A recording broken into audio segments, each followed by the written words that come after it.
Everyone welcome to another mini vlog. ఈ రోజు మా అక్క చీజ్ కేక్ ప్రిపేర్ చేస్తుంది. సో దానికోసమే నేను ఇప్పుడు దానికి హెల్ప్ చేస్తున్నాననమాట. ఫస్ట్ అయితే పాలని విరగ్గొట్టుకోవాలి.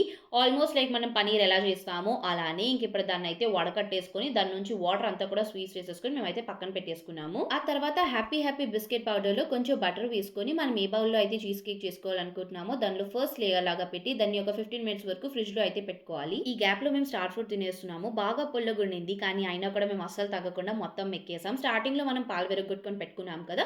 సో, దానిలో కొంచెం ఫ్రెష్ క్రీమ్ ఇంకా షుగర్ కలుపుకొని మిక్సీ పట్టుకోవాలి. ఇప్పుడు ఆ మిక్సీ పట్టుకున్న పేస్ట్‌ని వచ్చేసి సెకండ్ లేయర్ లాగా వేసుకోవాలి. ఆ తర్వాత ఏదైనా డైరీ మిల్క్ చాక్లేట్ తీసుకొని దాన్ని మెల్ట్ చేసుకొని దానిలో కొంచెం ఫ్రెష్ క్రీమ్ కలుపుకొని దాన్ని థర్డ్ లేయర్ లాగా పెట్టుకోవాలి. ఇప్పుడు ఆ బౌల్‌ని తీసుకొని వెళ్లి మనం ఒక 4-5 అవర్స్ వరకు ఫ్రిడ్జ్‌లో పెట్టేసుకుంటే అంతే మన చీజ్ కేక్ రెడీ అయిపోయినట్టు. ఆ తర్వాత సాయంత్రం బాబాయ్ మమ్మల్ని షాపింగ్‌కి తీసుకొని వెళ్లారు. నన్ను అక్కనైతే తీసుకొని వెళ్లారు. ఇంకా అక్కడైతే మా బాబాయ్ చేత మంచిగా నేను బట్టలు కనిపించుకున్నాను. ఇంకా అంతే ఈ వీడియోకి. మళ్ళీ నెక్స్ట్ వీడియోలో కలుసుకుందాం.